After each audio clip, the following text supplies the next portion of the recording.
And we are live.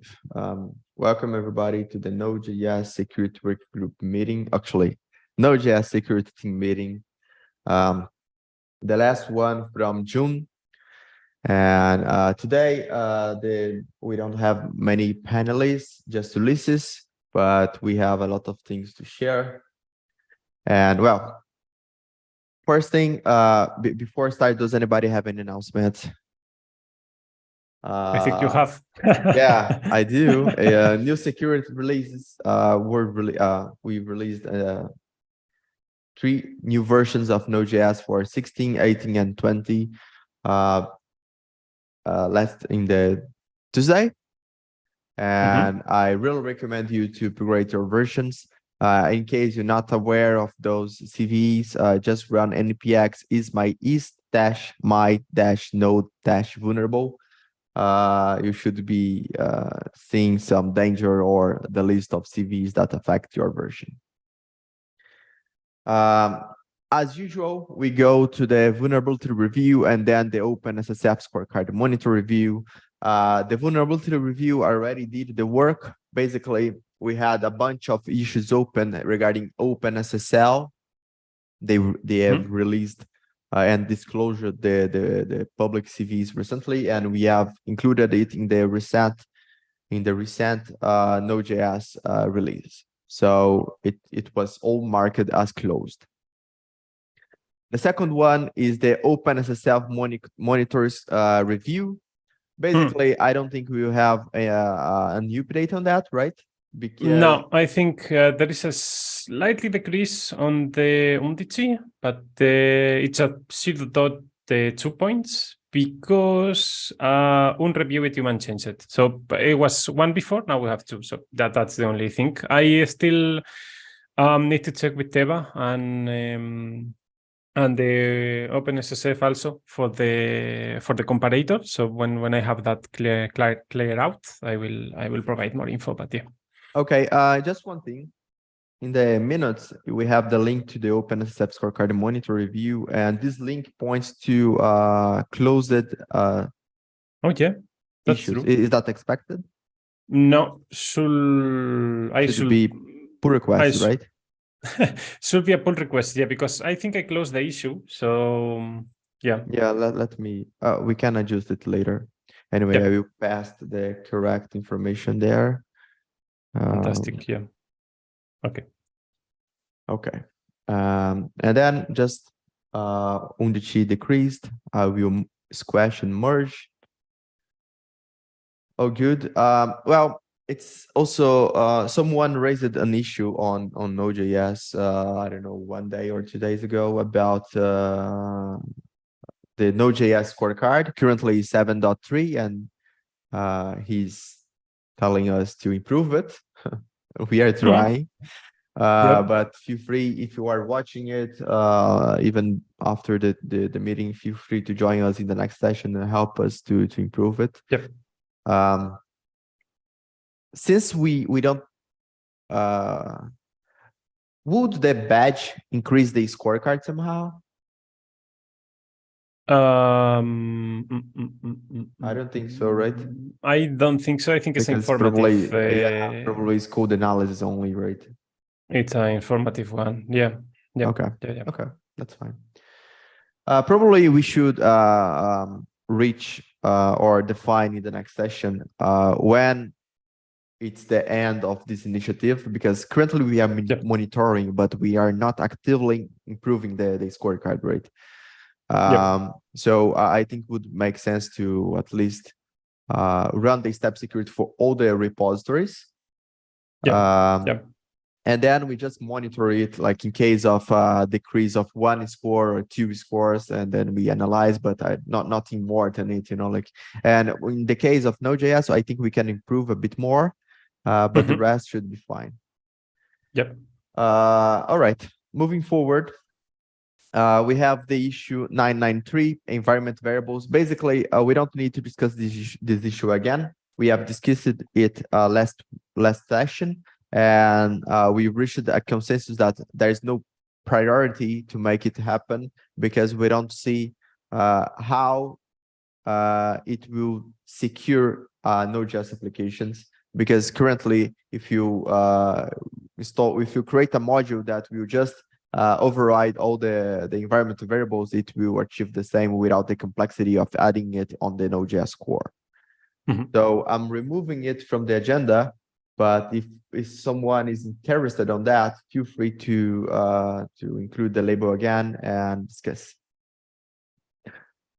The next issue, it's actually a collection of issues. Let me aggregate that. Is the secure development knowledge. Actually, I will remove the agenda from that and only the assessment against best practices. Oh, I removed the wrong one. CII and security. The next one is the public now. Okay. Okay.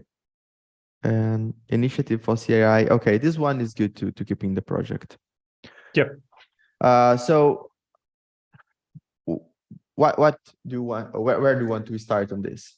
Okay, yeah. Let me see. So last time we discussed it about the entry level. Entry level it was is concluded, right? merge. That's concluded. Although it's pending for me to contact with Rod to get, because I think I mentioned him on the issue, but probably. I need to reping him or just ping him on the Slack and just to ask him for grant me access to the best practices site, so I can make the changes, or up to him to make the changes, right? But all right. So that's okay. And next point is to discuss on the silver level, which is the 955. So this has been a lot of discussion going back and forth for me and for Marco. So we made some improvements. There is a lot of commit suggestions that I did. So the idea there is, if anyone else that is not myself can just review that I'm okay and just merge them, resolve them, or comment them, that will be fantastic. At least to have two extra eyes on it, that will be fantastic. Okay. I think that's more or less. And when that's kind of clear, I think I only need to recheck if there is anything pending, like in terms of that we didn't cover. So I will create a new message for those specifically, so I can ping the team, say like, think what we think about it. And that way we can close the silver level. And with the silver level close, I think, and with the access to the platform, we will know if we achieve silver level, obviously, and then if we can start thinking on the gold level or maybe not, depending if we manage to get the silver. So, but for us, I think this is going to be like in terms of next actions, silver level. Okay, so I see that there are some unresolved things here. Exactly. Yep. This one I just read, and that's correct. It's totally met, and you can point to the threat model. So you can also you can point to the threat model and the security best practice document, actually. So let me point the Node.js threat model here. This should be included as stated here, where required. Yep. So, okay. Then we have the software produced by the project should be internationalized, internationalizable. Okay. I think it's not applicable, right? Because it's not about the documentation, it's the software itself. So I guess if we are building like an open office, then makes sense. But if it's Node.js binaries, I don't think that is, it's non-applicable for me. I'm wondering why should it implique in security? Because I think it's a best practices in general, but not very sure. Not very sure why in security, honestly. It can be that it's important to have it, but maybe it's not making you point, positive or negative in terms of the scoring, because not all the questions are pointing positive or negative. Some of them are, some of them not. So Okay. The next one is the project must maintain the most often used old versions of the product or provide the upgrade path.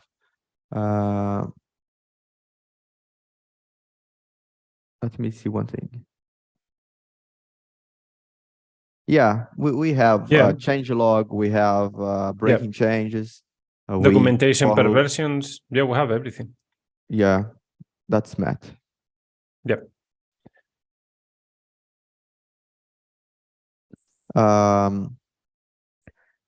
This is okay. Must give credit. Yes, we do it.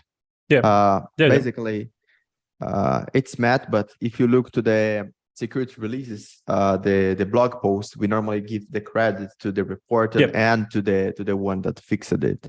Yeah, and links and so on. Yeah, and also in HackerOne we have the hacktivity also. So yes, we have. We also offer bug bounties and some. An automated test suite must be applied on each check-in to a shared repository for at least one branch. What does it mean? I think that yeah, it's just test that every time that you do a commit, you should test. So I think that's meat for me. Yeah, it's a very elaborated way of saying it, but I think that was the. Yeah. The project must have a formal writing policy as the major new. Okay, we do. We have. Yeah, we do. Yeah, the contributing guides will be right. Yeah. Yeah, actually, the change log is the formal writing policy as the new functionality plus the documentation, right? True.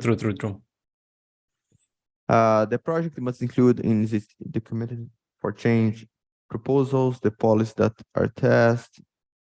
Well, that's we met it on every pull request, I assume. Yep. Met. So, okay.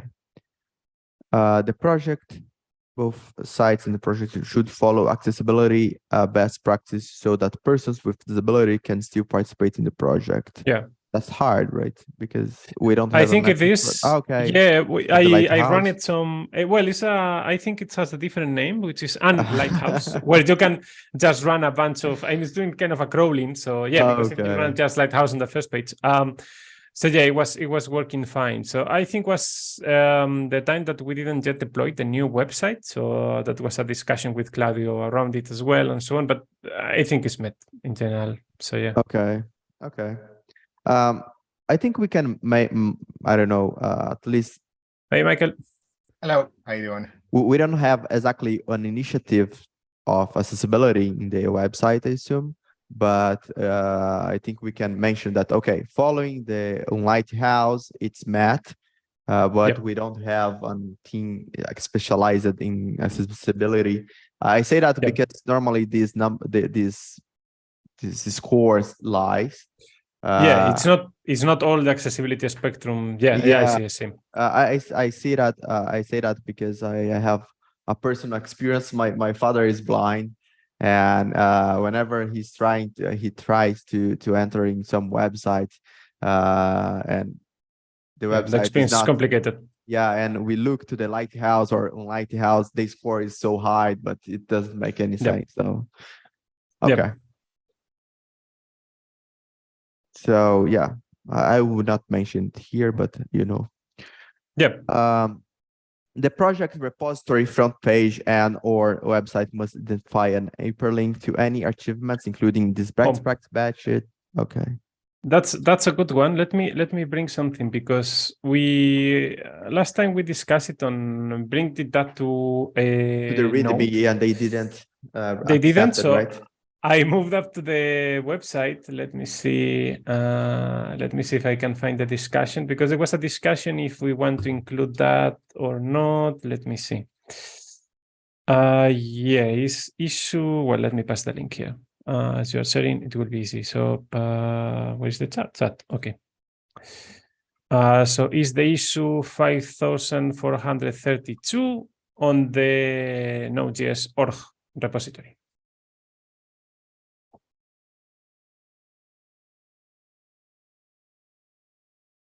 500? 5432. 432, yeah. Okay. It's Postgres, right? Yeah. So the Um, idea here was like we should include it, as we cannot include it on the README on the node itself. Let's try to include it on the website, but not very sure where. So I opened the issue, and there was some suggestion on why not put it directly on the README of the this read, repository.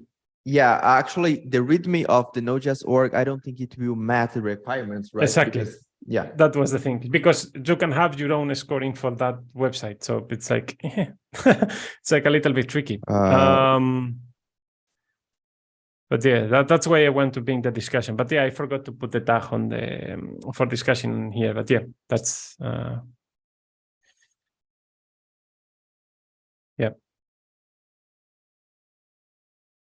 Yeah.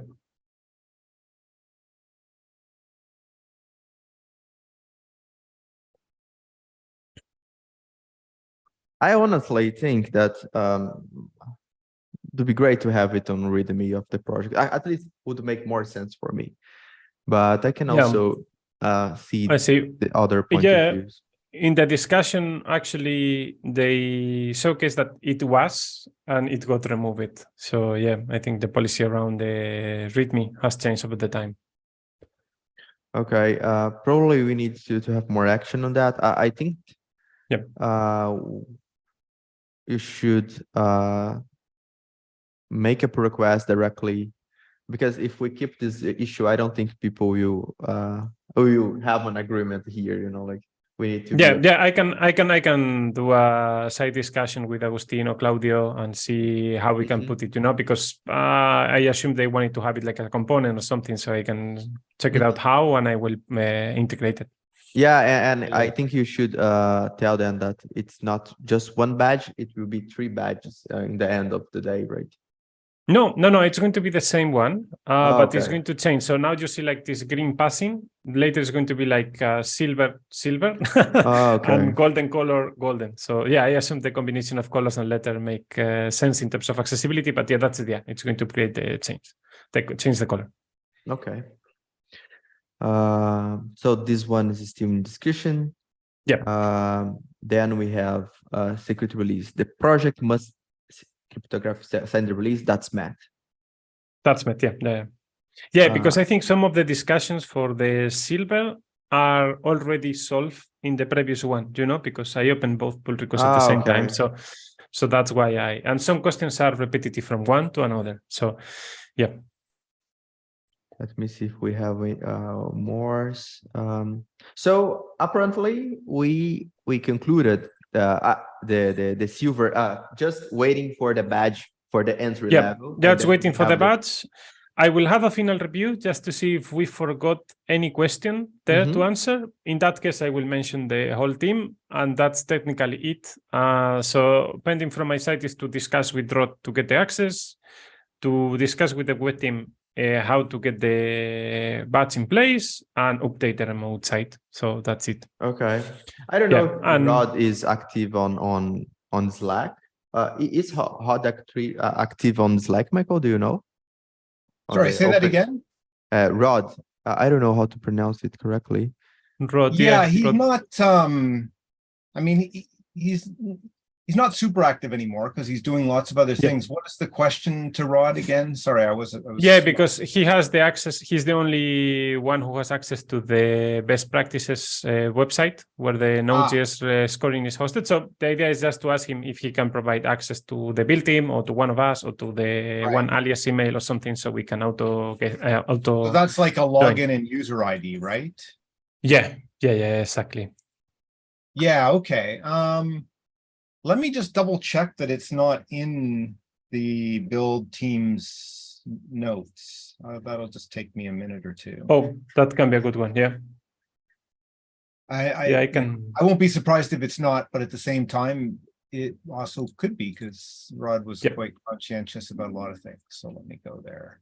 Otherwise, yeah, I think we can reach out to him, and you know, maybe I can just ping him and say, hey, if you give it to me, I can add it to the build team's sequence. I passed the comment on the chat, Michael. So that was my last mention. So you have the full context. Yeah. Let me see here. It's okay. You might as well keep on going while I look look at that. In Yep. terms Okay. All right. I think we can move forward, right? Permission Yes. model roadmap.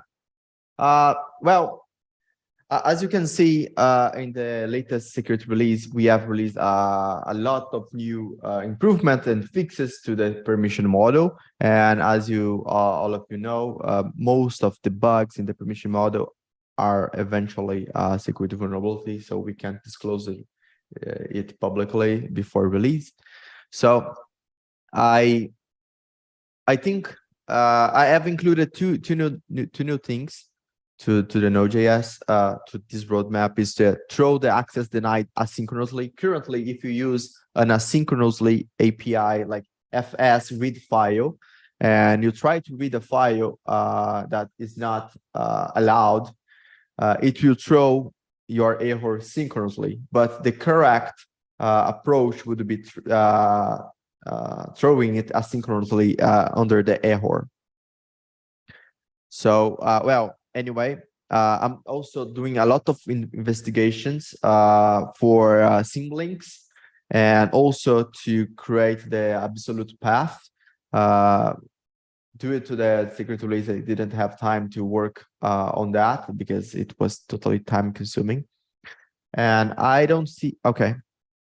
And I expect to receive more reports. I'm talking with some people. I'm not expecting to receive more HackerOne reports, okay, but more feedbacks on the permission model. But yeah, that's it from the permission model. And then we have the second issue, that is the issue 874, the update chart README.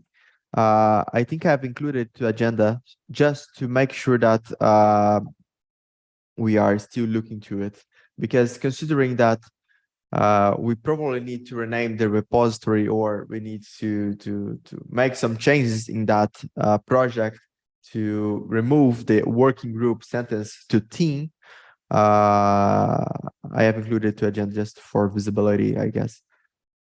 I'm also not sure about renaming working group to team. I mean, it's kind of hard to get more contributors if you look from different point of view from someone that is not open source related and they want to give to contribute. A working group seems a name more receptible than a team that is a closed scope, right? Yeah. But I think we can merge these pull requests. What do you think, Michael? I would just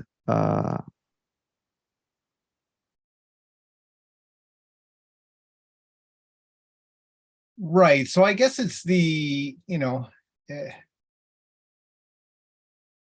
that charter, it's all about. it's just changing the So is that on, removing the is that on ecosystem our repo, or is that on the? on repo, our repo. Yeah. It's in the security working group repo. I think we can just. I'm okay if that's updated in terms of like, okay, here's the scope, let's just get that landed. But in the context of the suggestions of the TSC, we do need to figure out the team versus working group itself. Yeah. Yeah, I think I'll bring it to the discussion in the next TSC meeting. Just because, I mean, I can understand the different responsibilities, but maybe the terminology is not good enough. I feel that team should be the charter and working group is the community driven or something. Anyway, it's another discussion. I will merge that pull request. Okay. Okay. Question and merge. Very great. The next one, automate security release process. I have good news for that. All the 3 releases I did this Tuesday were created using the automation I wrote. It has some bugs. So, for instance, if the pull request contains multiple commits, it won't splash or it won't rebase. So I need to add that feature. The second one, sometimes we need to include a public pull request to a security release, and it was not supported. It is not supported so far. And the other one is it was missing to include this is a security release in the changelog, but the rest looks fine, and hopefully we should be able to use it in the next release. So yeah, good improvements on that. Let me just comment on the issue. The last security release was created using the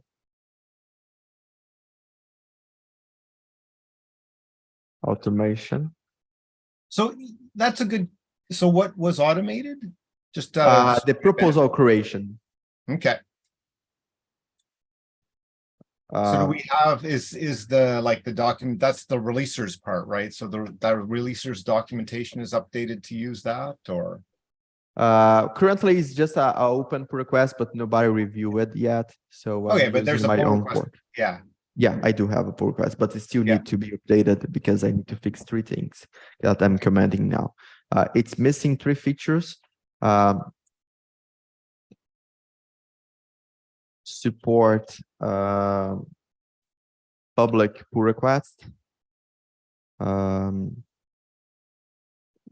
What else? Support multiple commits with rebase, and actually 2 features. The other one is just a bug. right. Now, would that be that's before that could land as the updated instructions, or just that's a follow? Those are follow-ons. I think those are. It should be included in the initial pull request in the 665. I'm working on that. Okay. But yeah, that's a good improvement. I mean, I couldn't. I've created all the proposals in the same day in about two hours, just because I needed to create the CVEs. But the rest, it should be very easily. So yeah, that's great. Good. The next one is assessment against best practice open SSF scorecard. I was talking with Ulysses that probably we need to define an end goal or the deadline for these initiatives. I mean, we will still actively monitoring, but it should look in our we should update our README as a concluded, because we are assessing it once the budget is concluded, I guess. Yep. Does that make sense for you? Yeah, the question would be after that, like, do we look at some of the other repos? Yes. Or what do we do? Yeah, so like, if Yeah, this is, probably I think the end goal would be we run the step security for all the repositories in the Node.js organization. Then we add it to the scorecard report, and we monitor it on every meeting. right. Yeah. Okay. Okay. So yeah, that's great. Mm-hmm. And once we get the gold level, I think this task is concluded. Pretty good. Yep. Then we have the last one, that is this discussion about policy integrity on Windows. I don't know what is it in the agenda again. Okay, I think we can remove. We have discussed it in the last meeting. Yeah, I think we can remove it from the agenda, and if we have the forum again for that, we just can bring the topic back. Yeah. All right. Nothing else to discuss in the agenda. Probably I will take a look in the. Oh, Ulysses, you need to include your name here. Ulysses Gaspon. Yeah, one issue I'll create and add to the agenda for next time is, now that we've basically finished the automation part of the dependencies, I think the next, I'm going to open an issue which is to review the build steps and repeatability for each of the dependencies. You know, in terms of like, hey, can we actually do we know that we're getting from the, the supply chain security perspective, are we getting all the pieces we need to build in a way that makes sense? And, could we repeat the build based on those? What do you mean? Well, so take, for example, if we curl down a package from somebody's public site to build one of our dependencies, that's a potential supply chain attack, right? Somebody could insert something into that module. That wouldn't be good for what we're shipping, right?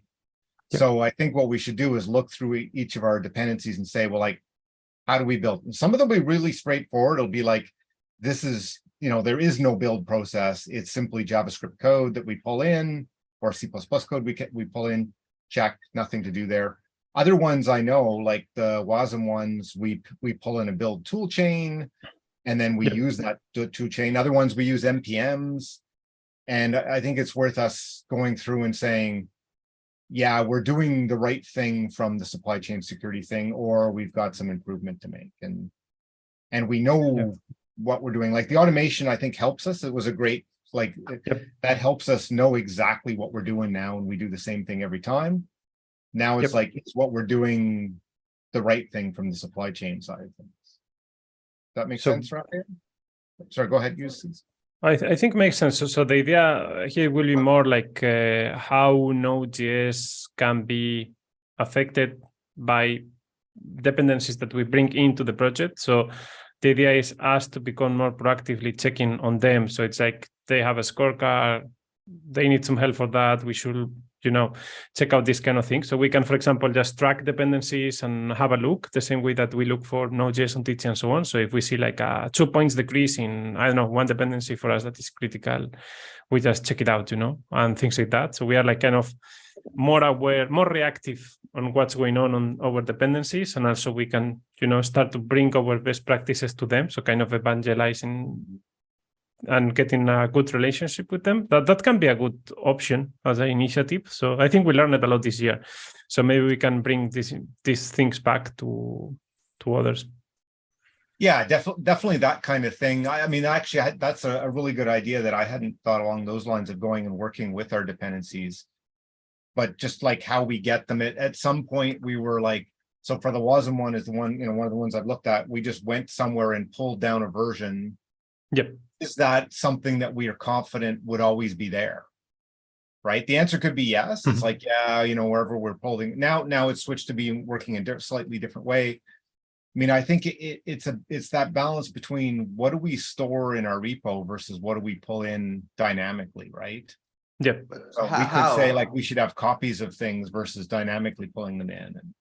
But how can we guarantee? I mean, considering that all the EU updates is now automated, are now automated, how can we guarantee that we are pulling the right thing? Because technically it's a new source code. Unless someone review all the checks. I mean, we have the pull request, but it means it's meaningless because it contains normally 600 files changed. Right. So I'm not saying that, like, say for OpenSSL, right? Okay. We pull OpenSSL from somewhere and we could decide, yeah, I know that's a trusted source. Yep. It's always going to be available. No problem. Although, like for OpenSSL, we are repeatable because we pull the code in, we run some tools, and then we commit all the changes into our repo. So that one means that like we could rebuild that tomorrow. Other ones, though, I think there's going to be a few where we find that like we don't have all the bits and pieces. Like if we said, hey, I need to go back and rebuild version 14.2, it would pull a totally new version of some of the tools, and we might end up with something different than when we built it the first time. Do you have an example? Because I mean, for me, all the tools we have basically follow the same approach we use for OpenSSL. We normally pull it from GitHub release or GitHub tags. So what wasn't Indici is a perfect example. I just was looking at that because there's been changes to Indici, the way it got basically it builds WASM binaries. And to do that, it uses a Docker container. It was using a Docker container so it pulls in a Docker container and then it apt installs some tools. I'm not sure that there's any guarantee that when I run that tomorrow, the same version of those tools are going to be used. Okay. Okay. Right. So, Yeah. So yeah, just a few. It's not all the dependencies, just some Unity and but yeah, well, Unity is under Node.js project, so we shouldn't be so skeptical. But it's pulling in things outside of, like, it's pulling in things from it's using now a what is it, the small container, the Alpine containers, and it but we need to check it on Unity repository instead of Node.js, right? It is probably, it could be a combination of, is there something we want to do in Unity, and then there's something that we want to do in the Node repo. Yeah, I see the point. In So the it's perfect like, world, we'll look at those and say they're all good, like we're confident in them. But I think there'll be a few where we'll look at them and go, what should we do a little better there, right? Okay. Yeah, so that's a good vector, like how immutable are our dependencies, right? So yeah, I think that's good. Yeah, because if we depend on something that is not immutable, then it's maybe worth working with them. And this is one example. Yeah, but maybe we have others. Maybe in ADA we have something similar. Maybe or maybe not in ADA because it's a zero dependencies. I don't know. So, but having a good understanding on what we depend on is immutable. We have a control over. In case of not, we should have our own kind of way of storing that kind of immutable, so we can pull from our kind of dependencies bucket. So we're kind of there. Yeah, I love this idea of building a little bit more resilient dependencies in terms of immutability. Yeah, because like Ulysses just said, like there's some that we store completely ourselves, other ones don't. And so that's one option to say, like, let's not dynamically create a copy. Let's actually pull it down, create a copy, store it somewhere under our own control, and then we know we can always get that back. And we could also, then it's like, okay, how do you update that? Do we need any controls or anything over that to say, like, let's not just pull the today's version, let's always pull a release version or something, right? Even if we don't bring anything new to the project, it would be great for visibility. If someone asks you in the future, did you check that? Yeah, we did. Yeah, absolutely, right? Like I'd love it if we go through and say, hey, everything looks good, right? Like I would we've love automated all our dependencies, and we understand what we pull in and build with. We're happy, right? Right now, I think we need that to do a bit of work to be there. So okay, so if you can create that issue, that would be great, because we currently have one issue that was concluded, and then basically we have one slot for the initiative. And eventually we have another one for the best practice. So I think it's time to create an issue about the next initiatives of Node.js. Okay. It's the second part of the year, so time goes by quickly. It's surprising.